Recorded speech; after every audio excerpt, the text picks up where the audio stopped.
Guys, I never thought the perfect controller existed for the right price, but this is seriously a contender. I found this controller. It's the GameSir Nova 2 Lite. They call themselves the anti-stick drift experts. This thing is totally programmable. It's something like 35 bucks US, and it rivals any PlayStation, Xbox, or Nintendo Switch controller that I've ever used. Enough talking about the box there. I'm just going to quickly show you. When you open this thing up, it comes in this protective shell. It's spill-proof, kind of shock-proof. You can drop this thing. It'll protect your controller. I've never seen this from like Nintendo or Microsoft or Sony either. So right away, like for 35 bucks US, this is like a very, very positive thing. When you pop this thing open, here's the controller inside. You just take it out. I love the finish on it. It's like smooth but not cheap. The weight is like it's nice. It's not like super light where it feels like a feather in your hand, but it's not like super heavy where you have a battery pack stuck on there. And there's like this little thin kind of like rubbery texture on here. Really easy to grip, not slippery, and it's just the right feel. Like they really got the feeling down of this controller in your hands.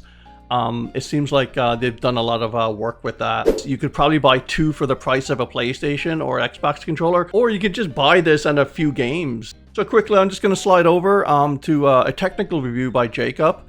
He tested it in a bunch of different games. So guys, if you're interested in a controller, it's the GameSir Nova 2 Lite. The link is in the description. Go check it out. Thanks. See ya. So this controller comes in at $40 Canadian, and for $40 Canadian, you're getting some pretty crazy features. You're getting Hall effect triggers, Hall effect sticks, you get trigger stops with those as well, you get macro back buttons, there is no gyroscope, so I will touch on that later, and you're just getting some generally good software, and the software will save the profile onto the controller, so there's no need to have it constantly opened, and then that also means that it carries over into things like the Nintendo Switch. So you can see here that I have Overwatch 2 opened right now. I just ran around with Soldier 76 on some practice range, and I also have Gamepad Tester website open there on the top left. Sticks just have no kind of drift whatsoever. I mean, they are dead center. That's just the kind of thing to expect from Hall effect sticks, right? You're not going to have any sort of weird inconsistencies, no worries about dust getting in and messing it up. And the triggers are also analog. It might be a little hard to see where I was pressing the triggers very quickly, but you can see that it does go from 0 to 1, and then it does have those increments in between. Also worth noting that these also have trigger stops on the back, so if you want to, you can turn it into a more Nintendo Switch Pro controller style of trigger, where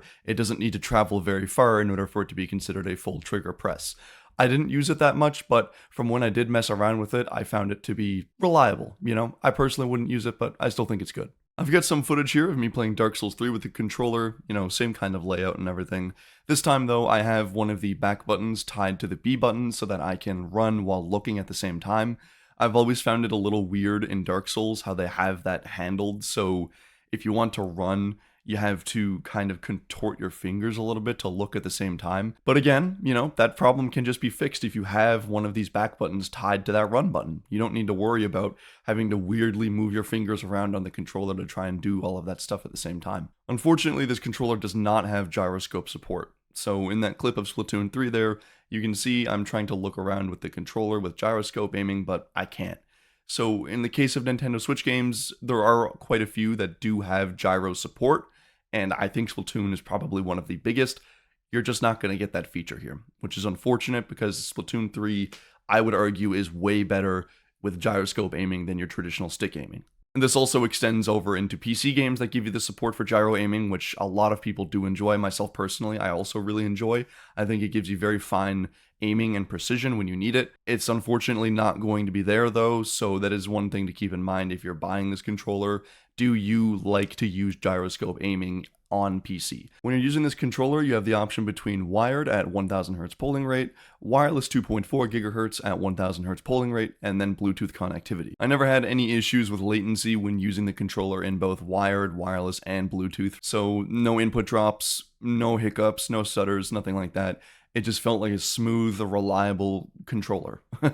And again, for $40, that's pretty damn good. Connecting the GameSir controller to the GameSir Connect app on your PC allows you to customize your lights, triggers, sticks, buttons, and vibration level. Inside of the buttons menu, you can assign macros to any of the buttons you want, and of course, you can access those back buttons to assign macros too.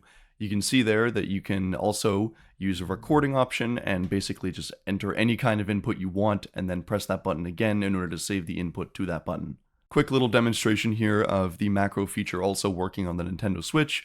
So again, the controller was connected to PC with the GameSir Connect app, and then I put the macro onto the back button, connected it back to the Nintendo Switch, and then you can see simple little macro here, just me going down, swimming forward into the ink, and then stop for a little bit and then come back up. So very useful feature. I can imagine this would be really, really nice if you're playing Animal Crossing, because you do have the option to loop the macro and then stop it when you want. So for crafting in Animal Crossing with all the A button mashing and stuff that you need to do, yeah, that could be pretty useful. In the sticks menu, you can set an initial dead zone and anti-dead zone and change your curve adjustment and your stick trajectory. So you can see you have an option between linear, exponential, whatever the hell that one is, and then you can set your own kind of adjustment too. If you want to, you can also change your trajectory for the sticks from the circle to the more accurate, we'll say, raw input. The trigger settings let you change the dead zone for the triggers and then change the hair trigger mode from off to adaptive if you'd like to. Adaptive mode I haven't really messed around with too much. I found it to be a little strange in how it works, so I just left that off. Overall, I'm really happy with this GameSir controller. I would have really liked to see gyro aiming, but I'm not sure what that would have done with the price, because again, for what you're getting, $40, man, pretty damn crazy. These DualSense controllers that Sony release and these Xbox controllers that Microsoft release are in the $80 to $90 to $100 range, and then this controller comes in at nearly $40 Canadian. So you could basically get two of these for one DualSense controller, and I think they're way more reliable. So I gotta hand it to GameSir. I think this is a great controller.